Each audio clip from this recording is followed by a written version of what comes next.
Well, the 3D printed one, yeah, it's seen better days. I thought it was going to make it through, but it didn't. Oh well, rather than print another one, I had this, I've used this other one. I made it years ago for the manual lathe, and it turns out that the boss I have for the center there registers to this 6-inch chunk just as well. I'll take the side that's already been turned down flat, and we'll stick that in there. We'll get the registration in the center. We'll push it in and crank it down. Now the center bore of the spacer is bigger than my final bore that I'm looking to make here, so it all works out. If it didn't, it would just end up cutting it open anyway. I kind of like this. It seems to be working as well, if not better, than the plastic one. It should be even a little bit more predictable, but I don't care for the fact that it kind of falls out every time I take this out. I'm just going to deal with it though, because in the hours I would wait for this to get printed, I'll probably be done. So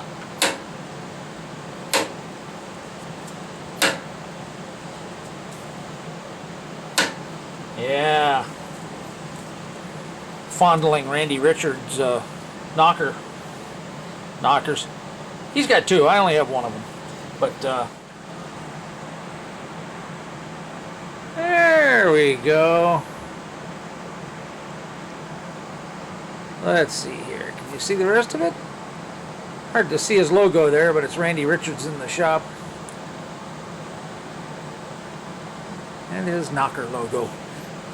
Anyway, I've showed it before, but that'll be a nice use for it for that.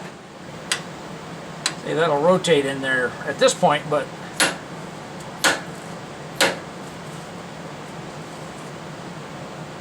no more rotation.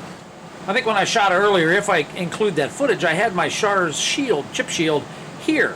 Man, I was just throwing stuff everywhere because this was just pushing it back out the front.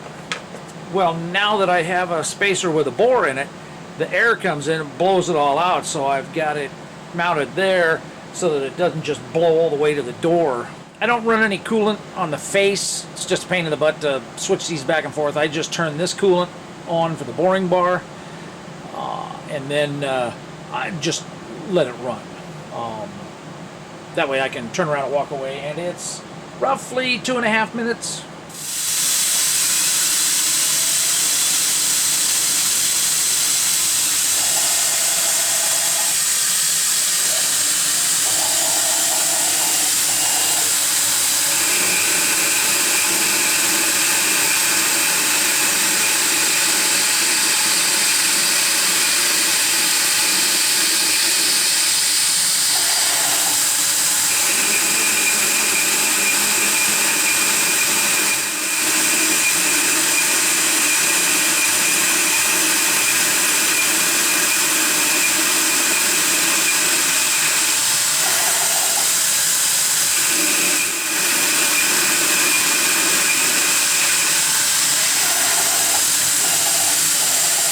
Yeah, I guess they're not quite blowing through there. There's definitely some buildup down in the hole there. But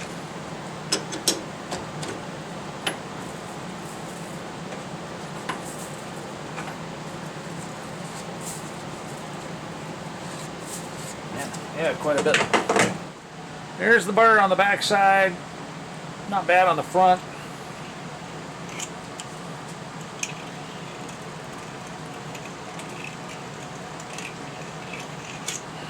1.286, supposed to be 1.285, and that's about 4th thou proud too. That's okay. It's not that critical. I do want the ID to be 1.23. Yeah, right on the money. Nice. Okay, that's got some wiggle room there too, because it ends up at a final dimension of 1.26. But basically, I'm recreating. I don't want to run into an issue like I did with the DOM, where the ID was so big I had trouble getting the final part But these should be a lot more concentric and easier to work with than the DOM. But it's a lot of extra work to create my own DOM. And it doesn't seem like it's where, I mean, a lot of guys are going to say, hey, you could have done the drill and all the boring, you know, and just done the part at one time. Well, the challenge is I want to hold it from the inside with the small chuck. So if anything, I had to at least cut a pocket just over a 1/4 inch deep for that to grab. Yes, I could have set up the drill. I had it do a face. I did the drill manually on the manual. No, I didn't. I faced it and did the center drilling on the manual lathe. Okay, and then when I came in here, that just gave the long 5/8 inch drill bit a place to start. Okay, but it wasn't a pilot hole all the way through or anything. It was just a little bit more than a dimple at the beginning. Drilled the 5/8 through, and I did 5/8 so I could get enough clearance for this boring bar. A 1/2 inch wouldn't have done it. Then I came in and I was like, okay, well, if I gotta cut a pocket just to be able to put it on the little vise, well, then I'm gonna have to spend all that time cutting that material out anyway. And I'd rather do it all as a roughing op now. If I have trouble with inserts or anything like that, and I've done everything with just the one insert, I've been pretty pleased, then I can concentrate more on finishing passes when I do the other. So yes, it's kind of the long way around. If I had a little bit more space, maybe plan things out a little bit better, I probably could have done it all in, I wouldn't have been able to do it in one op or two ops rather. The other thing I could have done was I could have left 3/8 of an inch extra material out on the end here. Okay, and then I could have grabbed it with the little chuck on the outside, and I basically could have done just about everything. I could have drilled the hole, I could have done the main bore here, I could have done then I could have done all of it, the shelf and everything. And now I'm just rambling here, thinking out loud basically, but I could have done everything. And then when I turned it around, then I would have gotten rid of the extra 3/8 and then cut the radius and the chamfer and everything like that, and that would have worked. The problem was I didn't figure that out until after I'd already cut all these. So maybe I'll do that next time. I'm making 25 sets of these, so they should last me a while, and we'll see what happens after that. So anyway, so this one is going to try doing the ID bore, and I may stop it early, but basically I'm going to not do the pecking. I want to see if the chip breaker is actually doing the job, because all of these chips are coming out really tiny. So that tells me the chip breaker is breaking the chip rather than getting the full length I would get at a .065 peck. I started it with a 8 thou backup, then a 10 thou backup. I was getting this bad squeak, which may or may not be there anymore, but then I went down to 3, and I think 3 is about where it's at right now. So it doesn't even really disengage, so I could end up with a really long chip. But anyway, it's making little chips, so I'm going to try it without the pecking at all, and it took roughly a half a minute off the cycle time. So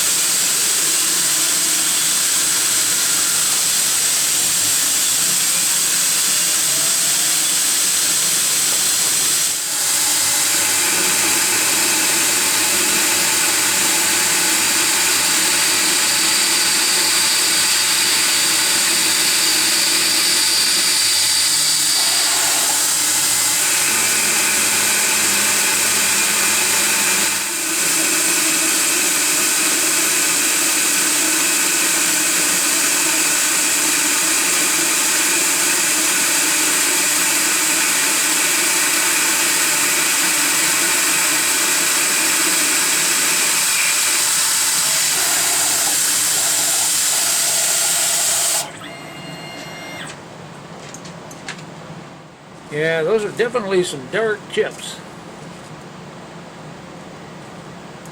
Looked like it had nice small chips in there, like the breaker was doing its job. They're coming out blue. My insert seems to be handling it just fine, so I slowed it down. I started off at like 400 surface feet per minute, and I've got it down around 250. You know, it's doing a nice job. bit more warmth in it, definitely, than there was. I'm 1 thou over. That's perfectly fine.